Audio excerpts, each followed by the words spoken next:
black men are the white people of black people. We are the entitled, largely uneducated, flamboyantly problematic group that offers that everyone else is the problem but us. We think that we should be the leaders of the black community without actually taking responsibility for negative things that happen within the black community. We offer that it is everyone else's fault that things don't work but ours. It's society not respecting the black man. It's the black woman not respecting the black man. It's the feminization of the black man. It's the masculinization of the black woman. It is the black woman choosing the wrong black man. It's the LGBTQ plus community trying to indoctrinate the black man. Everybody else's fault but ours. And if anyone steps outside the pocket to remind us in any way, shape, or form that we might be able to do better, then they're bashing black men. And don't get me wrong, things are hard for us as black men, but that doesn't give us the right to pretend like things aren't hard for other people. Like we don't make things hard for other people. That's what white people do. Hello, guys. It is Lexus Exodus, leader of the Black Woman Exodus. How are you guys doing? I hope all is well. As always, if you enjoy this content, please like and subscribe and share. Also, please comment in the comment section. I really do enjoy you guys' commentary, and I enjoy engaging with you, even if you have a differing opinion. I think it is excellent for this not to be an echo chamber. I want to promote dialogue, and I want to connect and converse with like-minded Black women. So yeah. I'm not going to take too long. I just wanted to dive right into this. Usually you guys know that I record on Fridays. However, I had to come back and do an emergency video here. And this is because there's been some headlines that have happened recently that have gone viral of multiple headlines, actually, of knickers going crazy, murdering women because of stimulus checks. So the first story I am going to play for you guys is an Indianapolis knicker who was arrested for committing a quadruple murder, who killed his baby's mother and 3 others because he wanted her stimulus check. So let's dive in. Let's see here. Okay, it's muted now. Found Malik Halfacre hiding inside the attic of a house on the east side Sunday afternoon. The family of his alleged victims tells me it was 24 hours short of the moment he walked into this house and demanded money from Genetrius Moore, the mother of his child. He wanted some of Genetrius's tax money and stimulus money. She had just got her money, and he wanted half of her money. She said, "No, you don't deserve any of this. I work, I take care of our child, you don't do anything." Inside the house were Genetrius's mother, Tamika Brown, her brother, Daquan Moore, her cousin, Anthony Johnson, and her daughter, Eve Moore. Daquan was trying to save his sister. He was taking up for his sister. He stood up and said, she said, "You cannot have the money. You cannot have her money." That's what she said. And pushed Malik. And Malik pulled out the gun and just started killing everybody. Genetrius Moore told her family she was shot but escaped after Halfacre reportedly put their baby in the car and prepared to drive away. The baby was later recovered unharmed. The family said Genetrius feared Halfacre and knew he carried a gun. She was afraid to leave this man because she knew that he would come back and kill her. He had threatened her numerous times, put sugar in her tank, slashed her tires, shot up her car. She lived in fear with this man. And in the end, with so much lost, all the survivors have is each other. It's always about family here, and you can't take that for granted. Russ McQuaid, Fox 59 News. They also have love and lots of prayers from this community as well. The family says they are now trying to raise enough money to have a funeral service for each of the family members. This is so fucked up, and I'm so disgusted. So here we have 4 innocent people dead, 4 lives lost, over a $1,400 stimulus check. And I don't know if y'all caught that. I'm sorry, I'm getting a little bit emotional because it's really, really sad. And I can relate coming from a marriage where I was a victim of domestic violence. I am getting very emotional even talking about this. Among the victims was the baby's mom, so Demetrius, her brother, her aunt, and her 7-year-old daughter. Y'all, this is so fucking pitiful. And this dummy is a deadbeat and didn't provide anything for his children. And he killed, now that he knows that it's tax time and a stimulus time, he killed this woman for her money, for $1,400. He done took 4 lives for $1,400. Oh, and it's a damn shame. I want to briefly go over the guidelines of a stimulus check and what qualifies you for it. So in order to get this next round of checks, you have to make individually an income of less than $80,000, which I don't qualify. Also, you have to make an income, if you're married, filing jointly, of less than $160,000, which I don't qualify for that either. And if you do, then not only do you get $1,400 for yourself, but you also get $1,400 for each dependent. And it's side note. So I mentioned I don't qualify. I make way too much money. My husband and I make way too much money to get any stimulus checks. Tax time, we always owe taxes. So if you're looking forward to tax time, then you're in the wrong tax bracket. The people who get excited about taxes and stimulus checks are poor people. And speaking of that, my father, I've talked about how my father is married to a Becky and has 3 young children. So I have a 13-year-old sister, 11-year-old sister, and a 4-year-old brother.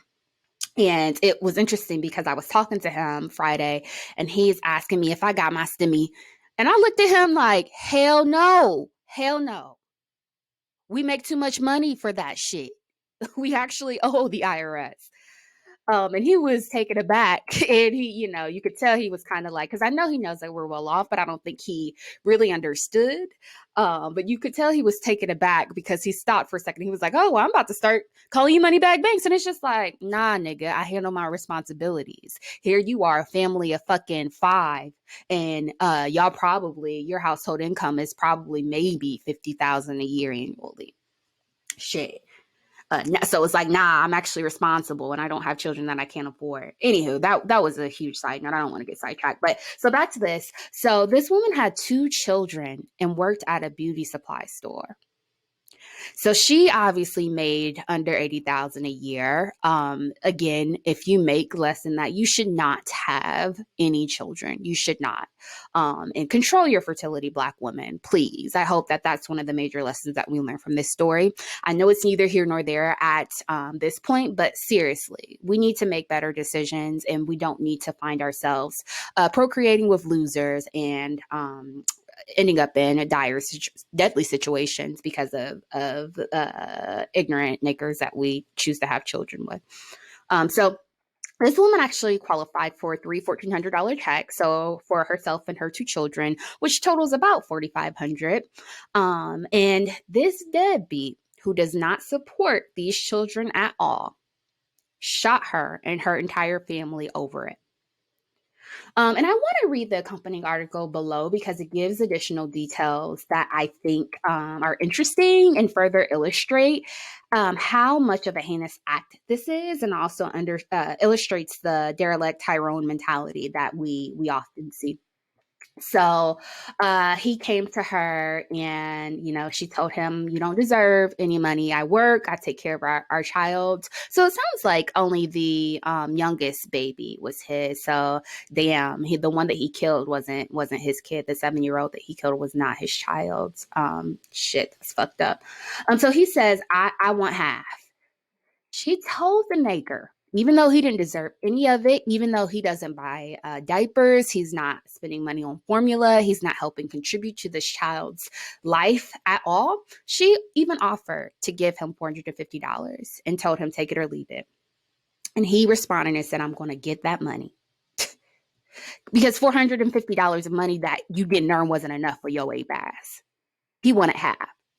And he shot everybody, took the baby. So he took the child that is biologically his. And let's see what else happened here. He came back. Oh, shoot. Okay, I thought I exited out of it. He came back asking, "Where's the money? Where's the money?" He started digging through her purse. See how entitled these niggas are? You know, a lot of people say when you're Oh going shoot! somewhere, you don't want to look back. But I beg to differ. I'm I sorry. I can't think lie the and ad say is playing. Let me I make looked at sure everything in I a different light. pause in my bad, y'all. I realized Give it me just started a with me second. going back Here to it my high is. school diploma. Okay. So back to the article. Her brother tried to take up for her and he shot the man. Then he shot her aunt. Then he shot the little baby, the little 7-year-old. Y'all, this is so fucked up. Then he kidnapped their infant daughter in the car. Let's see what else. He told her that she made him kill everybody, said Johnson. She made him do it. Do y'all see that demented, fucked up mentality? And this just further illustrates the lack of logical reasoning that these niggers possess. They refuse to accept accountability for anything that they do. It's her fault that he murdered 4 people, including an innocent 7-year-old in cold blood. Just like a nigger, no accountability. It's everybody else's fault. They also say how we knew that he carried a gun. What else did I want to highlight here? He felt he could take from her. See, and I think that that's the story of all of our lives who have had experience with these apes. Nothing's enough. They don't have to work, but they want housing and food, but they don't feel like they should have to work. You can do that. They don't bring anything to the table, but they want sex from you. They don't want to court you. They don't want to date you. They don't want to treat you well, but they're entitled to sex from you. They're entitled to your body. They can cheat and be womanizers and date whoever they want to, but once you do it, you are a hoe and you ain't shit. Yeah, it's crazy. He just felt that he could take from her. That's the story of, I think, most Black women's life who mess with these men. What else did I want to highlight here? We always knew that he carried a gun. He didn't have a job, just laying around being lazy. You hear that shit? So just trifling, just disgusting, just laid around doing nothing while this single mother of 2 provided single-handedly for her children. Man, if this isn't a real life illustration of why we need to divest, I don't know what is. So divest, Black women, please, your life depends on it. These monsters think that you owe them something. There's a sense of entitlement that is just unreal. And excuse me. And I don't know. I will never forget. I used to be an avid watcher of Divorce Court when Judge Lynn Toler was on there. I think she was amazing. She would just share so much wisdom. And since I was raised by a mammy and I didn't have that world's view and that wisdom and that guidance from my mom, I used to watch Divorce Court heavily because I really, really appreciated her advice. And I'll never forget one time there was a couple that it was similar situation. The man was lazy, did nothing, and the woman was a mule. And I remember her telling this Black woman, you give this man sex when he wants, you cook for him, you clean for him, you rear and raise his children, you also work and contribute significantly to the household. He does nothing, and you require nothing in return. And she said, you are the best household appliance that this man could ever own because you do everything and require nothing in return.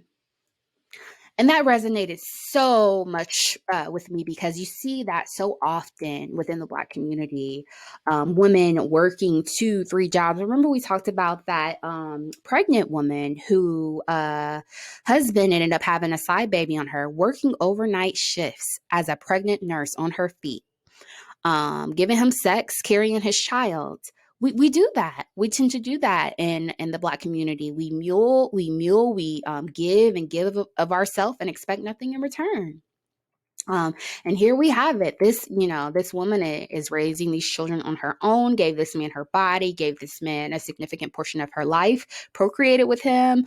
And just like a Naker, he killed her. That wasn't enough. He killed her, and her brother, and her child, and her aunt over a $1,400 damn government check. And I'll even further hone in on this. Like it really blows my mind, because he not only did this dude force her in a situation where she has to rely on Brad, the government, to take care of her children that he created. Once she receives the assistance from Brad that he didn't work for, he wants some of it. Even though he is the direct reason that she's too poor and can't provide for their kids in the first place, because he refuses to take responsibility for these children that he's created. Oh, this is sad. So I pulled up this dude's Facebook. Oh, and I was sickened. Let's go through some of this shit. Look at this ugly ass fool. This is him. This is the nasty, disgusting monster murderer who killed an innocent child and 3 other people over $1,400. Couldn't get your black ass as a man up to work to take care of not only yourself, your children, and you done murdered this fucking family. Look how ugly he is. Oh my gosh, hideous. Oh.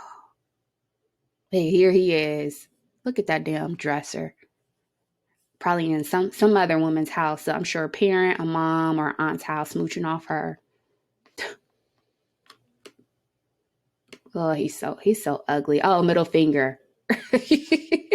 Middle finger here. Very classy. Oh, he's so ugly. I'm sorry. I'm getting sickened by these pictures. I can't. Beads in his hair like a damn little girl. He got some bow-rest in his head like a little ass girl. Y'all see these family pictures? You know what that means? He's probably he lives with his grandmother or lived with his mother.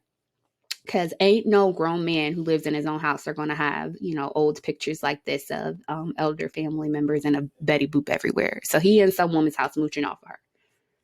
Another middle finger picture of this ugly Naker with his bird chest showing. I can't. Of course, and then he has this picture in his background of Tony the Tiger using baking soda to cook drugs. And here's my thing.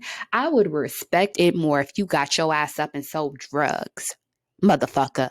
And I don't agree with it, and I don't think it's right, but I would respect your ass more if you did what you had to do and got in the streets, even if it was illegally, as long as you're not harming anyone, and sold drugs to provide for yourself and your family. Your pussy ass done stole from this damn woman and killed her and her child because you didn't want to get up and fucking work, you piece of shit. Let's see what else here. Dumbass post. R.I.P. Bankroll Fresh. Probably another. See, I don't speak ill of the dead, but yeah, let me watch my mouth. But based off of this person's character, I wouldn't be surprised if this guy that he's saying rest in peace to has a similar low level of integrity and ended up in an unfortunate situation. Jesus, who's up with the smoke? This motherfucker talking about weed, but can't even take care of his fucking children or himself. See, this is typical Naker mentality. They'll find money to smoke weed, to do drugs, and to drink. But when it comes to taking care of their children, when it comes to being providers, suddenly they're nowhere to be found. I'm gonna be rich legally or illegally. I don't give a fuck no more. So here, this is how dumb these apes are. They'll commit fraud, or they will be scamming motherfuckers, or in this case, be prepared to kill someone. And then you'll look through their Facebook posts and they'll have incriminating posts where they pretty much admit to their plans and their nefarious acts. So he done said already, I'm gonna be rich legally or illegally. I don't give a fuck. I hope they bury his ass under the damn jail. Here's some more incriminating posts, pictures of Glocks that he says that he wants, guns. He's a trifling ass motherfucker.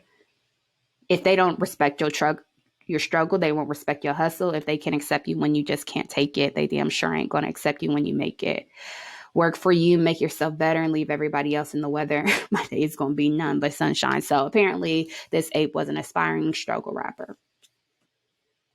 That's enough of that. Oh, my Lord. So I want to go to this next story, a very similar story of a mail carrier who was actually killed by an acre because this man wanted his stimulus check. So let's look at this video. Let me rewind it. Sorry. Letter carrier in Indianapolis for almost 2 years. Indianapolis again. Day one, and she always had a smile, was engaged, did her job, loved her job. People that lived on her route say she was always smiling and would often bring treats for the dogs in her neighborhoods. We've seen her basically every day that we've been living over here. Pet the dogs and everything. She's a really nice person. But on Monday, something happened that no one could have imagined.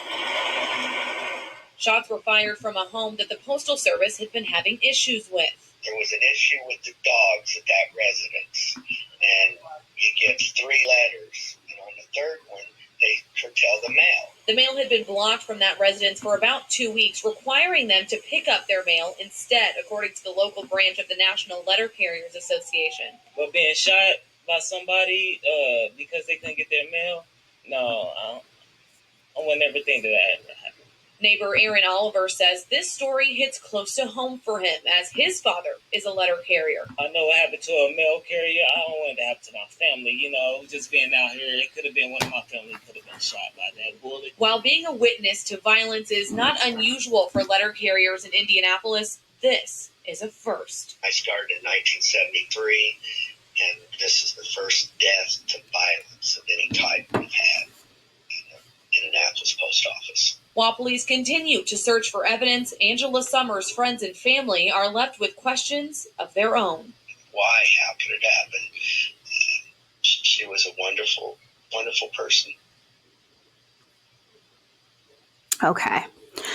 So, I couldn't, here we have, first off, all right, sorry, let me pause this. So here we have another innocent woman killed by a Tyrone over a $1,400 check. And it's like, for all this, y'all motherfuckers, all this energy that you putting into plotting and hurting and being nefarious, y'all couldn't, if y'all invested this energy into something of substance and something with an ROI, you would end up generating much more than $1,400 and wouldn't have to apply any, I mean, you could apply a fraction of this amount of energy and be free. You know what I mean? Like, if you would apply this nefarious energy and this thought process and energy, a fraction of it, into actually doing something legitimate to earn income, you would make more money and it would result in no consequences. You would be living your life. So I don't understand it. I couldn't find this person's Facebook page, but I did find his picture. So look at his disgusting ass. Tony Cushingbury Mays. This is the man who killed this poor woman, doing her damn job, hardworking, couldn't deliver his mail. I think in the news story it said that he could pick it up himself. And so he shoots this poor woman. It's disgusting. And like, if you read this story, let me pull the story back up. So, I can give you guys more details. I won't read it verbatim, I guess. I can just tell you guys. So in a nutshell, it talks about how he confronted this lady because she refused to deliver his mail. She was advised not to deliver his mail because of, by the post office, because of some issues that he was having with his pets.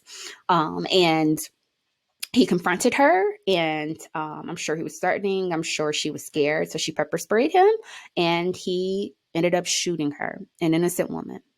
So they not only killing black women, they killing Becky's now over this $1,400 check. And this is the nasty ass motherfucker who killed an innocent, hardworking mail carrier over $1,400. Look at him. He looked disgusting. All them tattoos on his face and his neck. Ugly motherfucker. And I want to play you guys this other related news clip because I'm telling y'all, this shit gets crazier. It gets worse. And you can't make this shit up. So let's listen to this second news clip. Fresh purchases on your card. That's my turtle. Fraud protection. Discover something brighter. A sign showing support for the man arrested in the killing of an Indianapolis postal worker has resulted in quite the controversy. News 8's Sarah Hignite has what the sign said and why Hopefully it was y'all can taken hear. down the same day. The sign was put up just behind me in front of this house on Denny Street where the mail carrier was killed just last week. And while the sign was only up for a few hours, the damage had already been done. When neighbors drove down Denny Street Tuesday morning, they saw a sign that read, "Free my son, Tony." Tony Cushingberry was arrested and later confessed to shooting and killing Indianapolis mail carrier Angela Summers after he told police she maced him last week. When they first called, they were just expressing that they had a family member that was locked up and that they wanted him released due to the COVID-19. So we were under the impression that it was a minor offense, definitely not something that was... He is a loving father, son, grandson, brother, and nephew. Why Cushingberry had been arrested when they put up the sign at 8 a.m. on Tuesday. That was until a neighbor called and explained. When we took the order, we had no idea where that had occurred, so we didn't put two and two together at all. The company removed the sign before noon. In that time, someone had God taken is in a photo, control. and the photo is now what is circulating, and people are still thinking that the sign is standing to this time right now. We tried to talk to Cushingberry's family about the sign and the response it's gotten after the photo of the sign was shared thousands of times on social media. So we have had numerous emails, numerous calls. We've been cursed out. We've been threatened. While they wouldn't answer the door, Cushingberry's mother did say to me that she wasn't trying to offend anyone or hurt anyone's feelings by putting up the sign. While the sign company was okay with putting the sign up when they thought Cushingberry was only facing minor charges, they say they couldn't leave the sign up after knowing the severity of the situation. We would not do a sign that had that much drama or, emotions behind it. The sign company says that they refunded Cushingberry's family all the money they paid for the sign, and additionally, they donated to the mail carrier's funeral funds. Reporting, I'm Sierra Hignite, Wish TV, wishtv.com, and follow us on Facebook. Y'all hear that shit? And you can't make this shit up. It writes itself. It writes itself. This disgusting motherfucker killed this innocent, hardworking woman over a $1,400 check he didn't earn. And then you have the mammy-ass enabling family talking about free my son. Talking about free my son because he is a loving son, father, brother. Oh, it don't matter. And this shit is so unreal. It's like something off the Boondocks. It's like an SNL skit because these mammies raise these monsters. Then when they terrorize the community and are finally held accountable, they all say, "Oh, free my son, free my son. He didn't do nothing." And I don't care if he's a murderer. I don't care if he murdered a bunch of innocent civilians in cold blood. I don't care if he knocked out an elderly 80-year-old woman minding her business on the subway. Free him. Free him. I don't care if he's a serial rapist and molested a bunch of children. Free him. He's innocent. This is disgusting. And I know all y'all listening, all y'all women listening, y'all have similar stories of R. Kelly's in your community, of people who are disgusting, abusers, who are menaces to society, who are in your community, who are rapists, who have victimized so many men, women, and children, and then have story on top of story, people who supported that person and who would go to the ends of the earth, who are wearing our rest in peace t-shirts after that motherfucker finally met his maker for all the bad karma he put out there. Who are saying, "Oh, free Daquan, even though he's a murderer, rapist, and fucking wiped out a whole community. Free him." This makes me so angry. So the moral of this story, what I would like to leave you guys with is, please, Black women, I'm pleading at this point, divest. Stay away from these fools. And I mean, in every aspect. Move into a quiet community where they're not around you. I don't care if you got to seclude yourself. I don't give a fuck if these fools are in your family. They are dangerous. Stay away from them. Stay away from these men. Young women, if you don't know by now, do not date these men. They are nothing but trouble. They're nothing but trouble. I'm telling you, you're signing up for a lifetime of trauma, a lifetime of, you're signing up to be abused. You're signing up to be cheated on. You're signing up to be degraded, berated, denigrated. You're signing up to be a mule because you know these fools, they going to expect the world. If they ain't expecting 100%, they definitely going to expect minimum for you to contribute 50% to the household, even though they're men and they're supposed to be providers. Otherwise, why are you here for? You are signing up for a very miserable life if you date these guys. If you do decide to, all I will say, I don't agree with it, but please control your fertility. Get on birth control. Do not have kids. Do not have kids with an anchor. You will pay for it and you will regret it for the rest of your life. I'm telling you, y'all, because even though I'm fully divested and I've divested and distanced myself from my family, from the men in this community completely, I live in a gated community in the suburbs. I've surrounded myself only with like-minded people. Still, I have to co-parent with a loser naker for the rest of my life. And it's not just for 18 years, because even after they're grown, you still gonna, have to communicate with these fools about, just different life choices, college graduation. You're gonna have to see these men. You're going to have to deal with these losers when it comes to, different things, helping your child get through different milestones. You're connected with them for the rest of your life until one of you guys are 6 feet underground. And I don't know how else to put it. If you already have children with them, let that be your lesson. It's not bleak for you. There's still hope, because I've been there. Now, what I will say is learn from it. A hard head, make a soft behind. Don't continue to meet different men from this community thinking things will be different, because you're going to learn over and over again that they are all the same. If it's not one thing, it's something else. Co-parent with your children's father if at all possible, but be distant. I do not communicate with my child's co-parent in any manner other than text. I will not be in a room alone with him.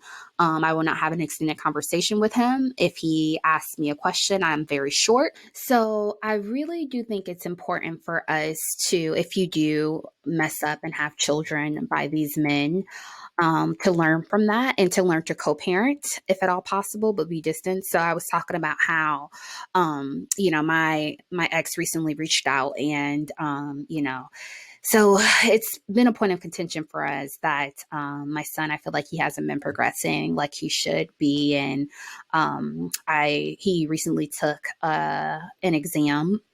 He's 9 and he's in the 3rd grade, and he took a reading comprehension exam that's normally required on a regular year, would be required for them to progress onto the next grade. But because of COVID, they kind of suspended that requirement. However, he still took that test and he did not meet the requirements. So my thought process is, you know what, even though you're not in school right now, I don't care. You still need to be progressing. You still need to be, not even just meeting expectations. You need to be surpassing those expectations. As that's the standard that I establish for my child. That is the bar. And so, I talked to his father about it, and I, texted him about us doing, when he's home with me, we do like full practice exams every day. We're doing math exams every day. We're doing, he's doing like a reading challenge where he gets rewarded and gets an incentive for reading a certain amount of chapter books on a weekly basis. And also looked into a tutor and things like that. And I shared that information with his father. And you know what his father's response was? It was, oh, it's COVID. It doesn't matter. All the kids are failing. And so this, this is the type of shit that you have to deal with when you have children with Tyrones. And so what I will say is just be very short. So recently he asked about some sports, and he asked about baseball and boxing and if I could tape in there during certain dates and times. And so I said no. I said I totally don't agree with him still engaging in extracurricular activities when he hasn't mastered his educational requirements. And I said I do not think he should participate in any sports, any type of leisure fun or activity until he's able to pass this exam. And he didn't like that. And so he asked me again last week, and I just responded no, and I just blocked him. And I say all that to say, I know that was a long-winded example. Sorry, I didn't mean to go in a rabbit hole, but I say that to say just be distant. No is sufficient. I communicate with him via text message, and I leave it at that. And I'd encourage you guys to do the same, especially around tax time or stimulus time. Please distance yourself as much as possible. They will try to butter you up and get close to you because they want some of that money. And I used to lie. Like now I don't qualify for an income earned tax credit. I think that's what the child credit is. And I don't qualify for any of this stuff. Stimulus, we make too much money. But when I did back in the day, when I was impoverished and I used to mess with the no good neighbor, I used to lie about my tax refund. And I used to say, oh, they took my money because I owe student loans. And I used to say, oh, I got audited. I owe this year because they, that company I used last year messed up my taxes. And it's crazy, but I'm serious. Y'all need to, first off, I don't think that it's a good idea to ever let a man how much money you have in the first place. But second off, you don't want to let these men know that you have money, because then you're making yourself a walking target. And you want to really, really watch your back. They know that you're getting a nice check. They know, I think, I'm pretty sure it's about $3,500 per kid for that earned income credit. So with three children, these girls is getting $10,000 back every January, plus a stimulus now worth $1,400 per person. So let's say you have yourself and 3 children. That's about $15,000 they know that you got. And into a no good neighbor, that's his payday. And like that fool said, who killed those 4 people, they'll get it by any means necessary. Even if that means killing the mother of their children, even if that means killing the children, they will get it by any means necessary. So be safe, be vigilant, watch your back, be cautious, move in silence. Don't be one of these dummies who are income tax balling and go to the store and buy up everything and then wonder why everybody's, you got to watch your back because everybody's trying to prey on you. Don't be one of these kids or these girls who, end up doing like money phones and stupid shit like that on the internet. Be very quiet, divest, stack your coins, and move in silence. So that's all I got. Thank you guys for listening. Until next time. See ya.